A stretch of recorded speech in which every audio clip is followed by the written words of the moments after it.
ನನಗೆ ಅನ್ಸುತ್ತೆ ಶಿವಣ್ಣ ಮೊನ್ನೆ ಕ್ಯಾನ್ಸರ್ ಆದಾಗ ಒಂದು ವಾರ 10 ದಿವಸ ಟೈಮ್ ಕೊಟ್ಟಿದ್ದಾರೆ. ಈ ಮಿರರ್ ಹತ್ರ ಹಿಂಗೆ ಕೂತ್ಕೊಂಡು ಹಿಂಗೆ ನೋಡ್ತಾ ಇದ್ದೆ, ಶಿವರಾಜ್ ಕುಮಾರ್ ಇದೇ ಲಾಸ್ಟ್ ಮೇಕಪ್ ಏನೋ ನೀನು ಹಾಕೋದು ಅಂತ. ಬೇಕಿತ್ತಣ್ಣ, ಇದು ಸ್ವಲ್ಪ ರೆಸ್ಟ್ ಮಾಡ್ಬೋಯ್ತಲ್ಲ ಅಂತ ಹೇಳಿದ್ರೆ, ಅಲ್ಲ ನಾಡಿದ್ದು ಆಪರೇಷನ್ ಇದೆ, ಹಿಂದೆ ಬರ್ತೀನೋ ಇಲ್ಲೋ ಗೊತ್ತಿಲ್ಲಲ್ಲ ಅನ್ನೋ ತರ ಮಾತಾಡಿದ್ರು. ನಾನು ಸತ್ತು ಬದುಕು ಅದಕ್ಕೆ ದೇವ್ರಿಗೆ ಪಾತ್ರ ಕೊಟ್ಟೆ. ಅದಕ್ಕೆ ಅರ್ಜುನ್ ಜನ ನನಗೆ ಬರಿಬೇಕಾಯ್ತು. ಲಾಸ್ಟ್ ಓದ್ಬೇಕಾದ್ರೆ ನಾ ಏನೇನೋ ಅನ್ಕೊಂಡ್ಬಿಟ್ಟಿದ್ದೇನೆ ಲೈಫ್ಲಿ.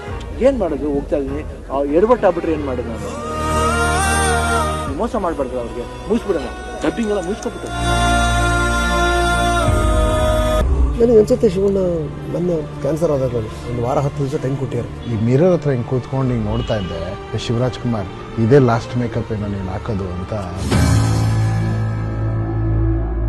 ಬೇಕಿತ್ತಣ್ಣ, ಇದು ಸ್ವಲ್ಪ ರೆಸ್ಟ್ ಮಾಡ್ಬೋಯ್ತಲ್ಲ ಅಂತ ಹೇಳಿದ್ರೆ, ಅಲ್ಲ ನಾಡಿದ್ದು ಆಪರೇಷನ್ ಇದೆ, ಹಿಂದೆ ಬರ್ತೀನೋ ಇಲ್ಲೋ ಗೊತ್ತಿಲ್ಲಲ್ಲ ಅನ್ನೋ ತರ ಮಾತಾಡಿದ್ರು. ನಾನು ಸತ್ತು ಬದುಕು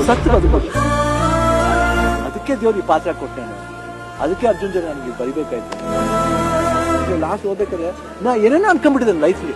ಏನ್ ಮಾಡೋದು, ಹೋಗ್ತಾ ಇದೀನಿ, ಎಡವಟ್ಟು ಆಗ್ಬಿಟ್ರೆ ಏನ್ ಮಾಡೋದು, ನಾನು ಮೋಸ ಮಾಡ್ಬಾರ್ದು ಅವ್ರಿಗೆ, ಮುಗಿಸ್ಬಿಡೋಣ, ಡಬ್ಬಿಂಗ್ ಎಲ್ಲ ಮುಗಿಸ್ಕೊಬಿಟ್ಟು.